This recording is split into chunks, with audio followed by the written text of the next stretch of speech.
आशीर्वाद दिया। श्री नारद जी ने कहा, महाराज हमने सुना है कि भगवती गौरा अम्बा ने एक पुत्र अपने मन भावना से प्रकट किया था, हमको उनका भी संपूर्ण चरित्र सुनाइए।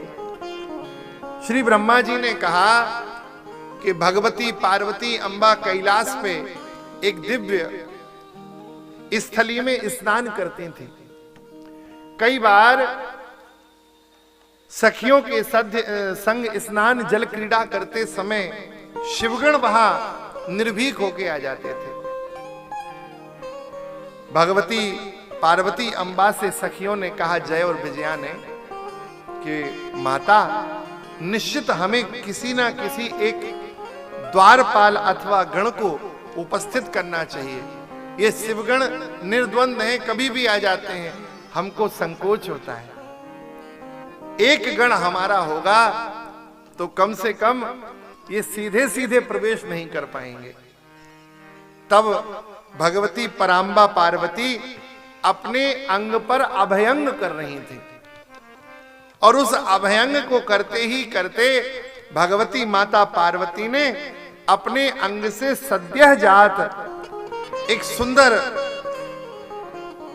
अभयंग के शेष पात्र से एक बालक की आकृति बनाई और करुणामयी वात्सल्यमयी दृष्टि से उन जगत जननी ने देखा और भगवती के देखते ही देखते महाराज वह जो आकृति बनाई गई थी अपने अंग के अभ्यंग से, वो महाराज देखते ही देखते बालक के रूप में परिणत हो गया।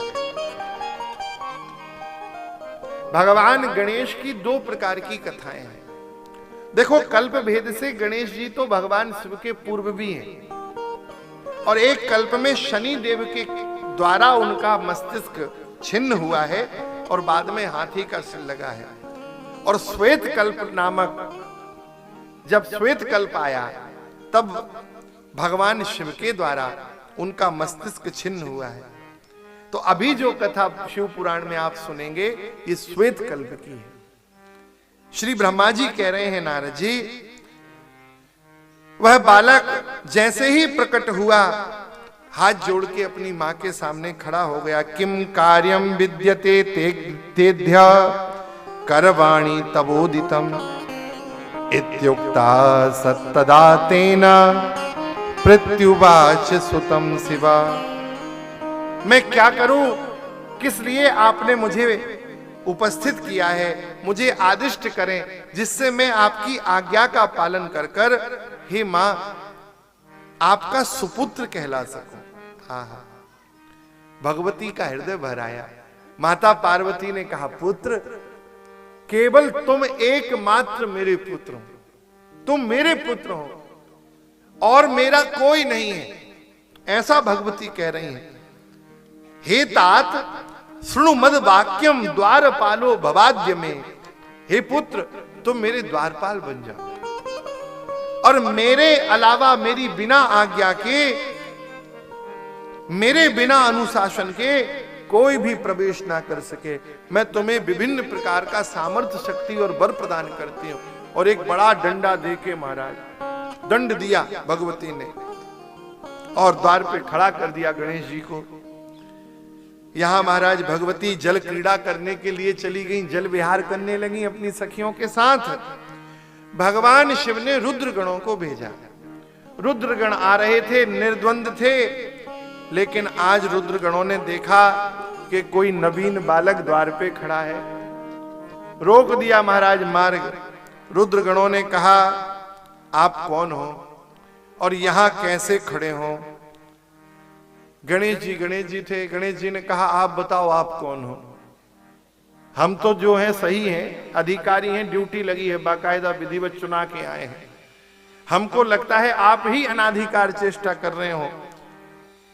शिवगण बोले, महाराज हम द्वारपाल हैं। तो बोले, आपका ट्रांसफर हो गया। फिर तो यदि आप द्वारपाल हो तो अब आप देख लो, आपका ट्रांसफर हो गया होगा, क्योंकि मेरी नियुक्ति पत्र मेरे पास है, मुझे भगवती माता ने नियुक्त किया है। श्रूयुताम द्वारपाला ही वयम शिव गणावराह, हम शिव जी के गण हैं, द्वारपाल हैं। तो गणेश जी बोले, आप शिव जी के हो तो हम शिवाजी के हैं। हमको भगवती ने गण बनाया है और ये क्षेत्र भगवती का है, इसलिए यहां अधिकार हमारा अधिक है। शिवगण बोले बड़ा बाचाल बालक है, बहुत बहस कर रहा है, जानते नहीं हो? अरे हम महान महादेव के गण हैं, महादेव के।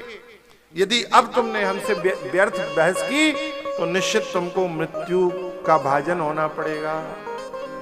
तुम बहस नहीं करोगे अपितु मृत्यु का वरण कर लोगे। रे रे त्वं शृणु वै बाला बलात् किम परिभास से। अरे मूर्ख, बहस करते हो हमसे शिवजी के गणों से? हम महाकाल के सेवक हैं, निश्चित तुम्हारी मृत्यु निकट है। मृत्यु के बसात ही ऐसा अपराध जीव करता है, तुम समझ नहीं रहे हो। गणेश जी बोले कोई बात नहीं, मृत्यु किसकी निकट है यह तो भविष्य बता ही देगा। जब श्री गणेश जी ने ऐसा कहा तो शिव गणों को लगा कि भाई कुछ तो इस पे सामर्थ्य होगा, तब तो ये बालक ऐसा बोलता है। शिवगण लौट आए और लौट के आके शिवगणों ने भगवान आशुतोष से कहा कि हे महादेव, भगवती ने कोई नया सेवक धारण कर रखा है, वह हम लोगों को आपका संदेश भगवती तक नहीं पहुंचाने दे रहा है। तब भगवान गणेश के सामने साक्षात शिवजी पधार गए। शिवजी ने पूछा, गणेश जी ने शिवजी को भी अंदर नहीं जाने दिया। तब बड़ा भारी युद्ध हुआ पिता पुत्र में। भगवान नारायण भी उस युद्ध में आए। शिवगण तो बेचारे पिट ही रहे थे, गणेश जी का बड़ा भारी बल था। बड़ा भारी युद्ध हुआ। शिव पुराण में लिखा है, एक बार तो भगवान शिव भी उन महाशक्ति के श्री अंग से उत्पन्न, उस ओज तेज से उत्पन्न उस बालक के सामने खड़े नहीं हो पाए। विचार करने लगे कि यह प्रतापी बालक कौन है। अरे जगन माता ने जिसको प्रकट किया हो। एक बार तो श्री विश्वनाथ प्रभु भी विचार करने लगे। तब तक भगवान नारायण गणपति प्रभु से युद्ध कर रहे थे और श्री गणेश युद्ध में रत थे। अवकाश पाकर भगवान शिव ने श्री गणेश का मस्तक छिन्न कर दिया। आगत्य चात्रशूलेन तत्शिरो निरंकृत छिन्ने शिरसि तस्सैव गणनाथस्य नारदा। हे नारद जी, भगवान शिव ने गणपति जी का मस्तिष्क छिन्न कर दिया। जैसे ही यह सूचना भगवती को लगी, देवता तो शिवगण तो अभी विजय का उत्सव ही मना रहे थे। महाराज, जगत जननी ने जैसे ही इस वाक्य को सुना कि शिवगणों ने और भगवान शिव ने मेरा अपराध किया है, अपने पुत्र के वात्सल्य में डूबी हुई भगवती माता रुदन करने लगी और उन शक्ति के केवल कोप भाजन होने के कारण भगवती शक्ति ने महान महाराज शक्तियां प्रकट कर दी।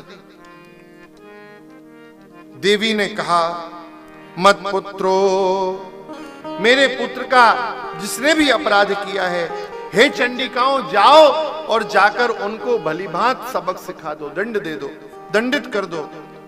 सारी महाराज वो चंडिकाएं शक्तियां तत्काल आ गईं और ऐसा भयंकर उत्पात होना प्रारंभ हुआ, भगवती की लोग याचना उपासना करने लगे। देवताओं ने शक्ति की उपासना की।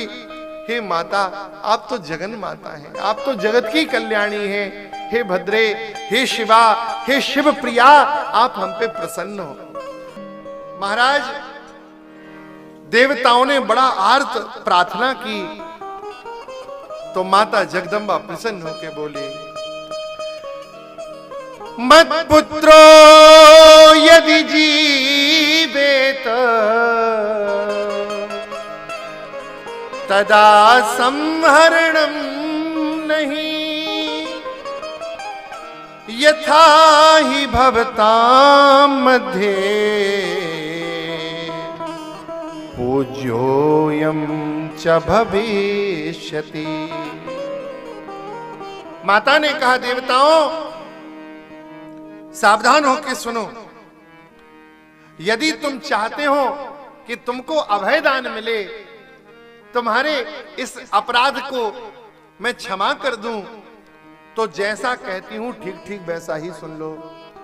मत पुत्रो यदि जीवेत, यदि मेरा पुत्र जीवित हो जाए तो तुम्हारे अपराध को मैं क्षमा करने का विचार करूंगी। लेकिन अब केवल जीवित नहीं होगा, तुम शिवगणों ने जो मेरे पुत्र का अपराध किया है और मुझे ये कष्ट दिया है, इसलिए तुम सब गणों में वह प्रथम पूज्य होगा।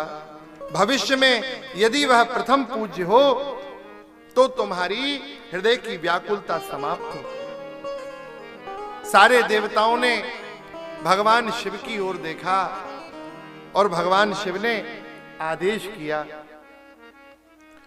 उत्तरस्याम पुनर्यात प्रथमं यो मिलेदिह तच्छिरस्य समाहृत्य योजनीयं कलेवरे। भगवान शिव ने कहा कि हे भगवती, जैसा आप चाहती हैं वैसा ही होगा। आप यहां से उत्तर दिशा में जाइए और उत्तर दिशा में जो भी जीव मिले उसका शीश ले आओ। निश्चिंत रहो, आपका बालक जीवित होगा। शिवगण पहुंचे उत्तर दिशा में। महाराज, एक हस्ती का बालक उपस्थित था। इसकी भी बड़ी भारी कथा। इसने भी बड़ा तप किया था और उस तप के प्रभाव से महाराज उसका सिर लेके आया गया। श्री गणेश के शब को भगवान शिव के सन्मुख किया, गज का सिख उपस्थित किया। भगवान शिव ने संजीवनी मंत्रों के अभिमंत्रण से जल को अभिमंत्रित किया। इत्येव अभिमंत्रेण मंत्रितम जलमुत्तमम। अभिमंत्रित कर कर और जैसे ही उस बालक पर छोड़ा, महाराज उसके प्राण उदित हो गए। तब तो सब और प्रसन्नता छा गई। सब लोग जय जयकार करने लगे। माता पार्वती दौड़ के गईं और उन्होंने अपने श्री क्रोण में गणेश जी को उपस्थित कर लिया और बार बार उनके माथे को सूंघने लगी।